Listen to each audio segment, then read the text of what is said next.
In a fairly recent study, people were asked what keeps them up or what questions wake them up at night.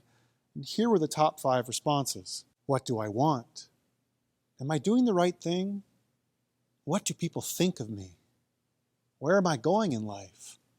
Why do I act the way I do? And so the researchers took their findings and made connections between these big life questions and how people felt. In general, the more unhappy people were, or the more depressed or more anxious they were, the more often they questioned themselves and their actions. And the study drew the conclusion that if what we value or what we think is right is out of sync with how we actually live, then we are more than likely to lie awake in bed. If we're at odds with ourselves, the late night questions bubble up in our consciousness. And we could go even so far as to say this, that the thoughts that keep us from sleep are signals that something needs to change.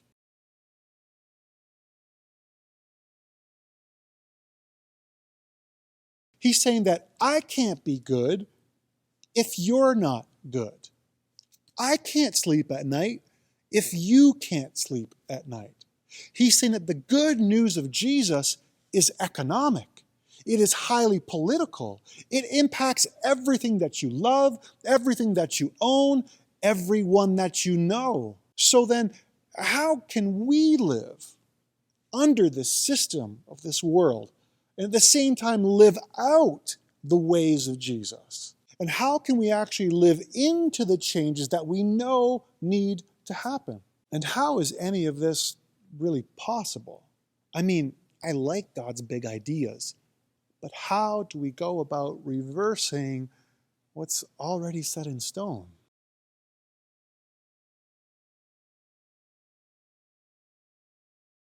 Let me share this N.T. Wright quote to get your imaginations fired up for this practice. Kingdom that Jesus preached and lived was all about a glorious, uproarious, absurd generosity.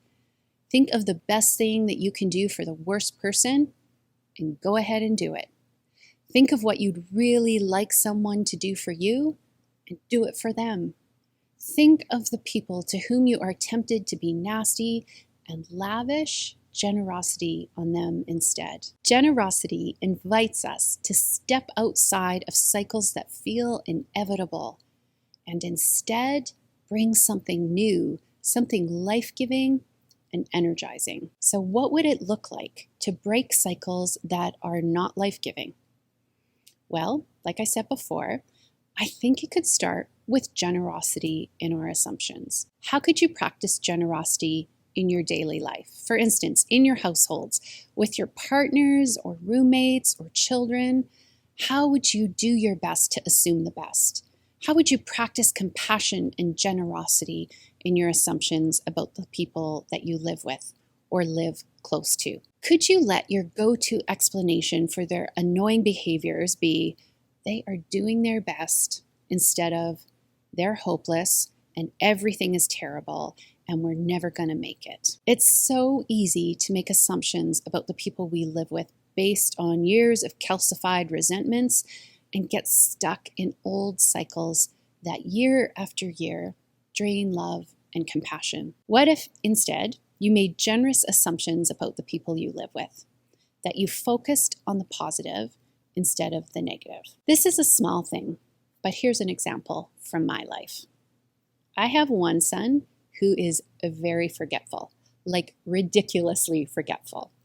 In fact, one season, the fellow parents on his basketball team had bets on whether he would show up with both shoes and a complete uniform to practices and games. It was a regular occurrence that they would be driving into the parking lot for a game or practice, and one of the Lobberham parents would be driving out to get something our kid had forgotten. He often forgets his binder, his bus pass, his homework, and now, which has really thrown a wrench into things, his mask. Well, about a year ago, I decided that instead of being frustrated about this all the time and getting angry, I was going to make the most generous assumption I could. I decided to just assume that he cannot remember things.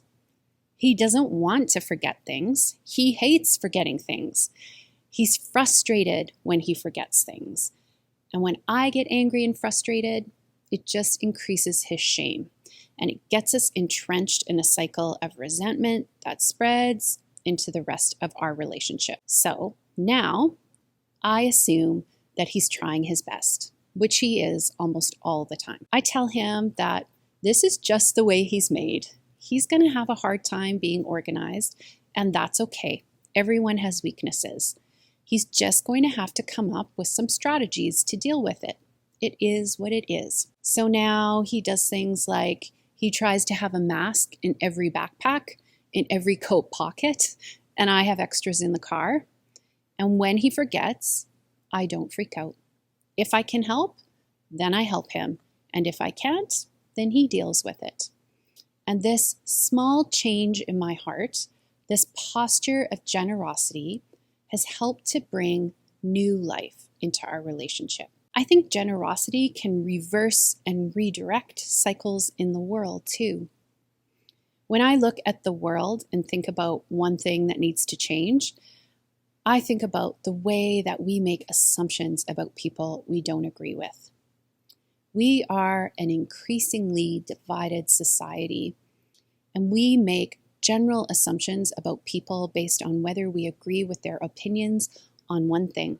And then we build those assumptions, by remaining in communities and relationships with people who share those same assumptions. We make caricatures of those we disagree with.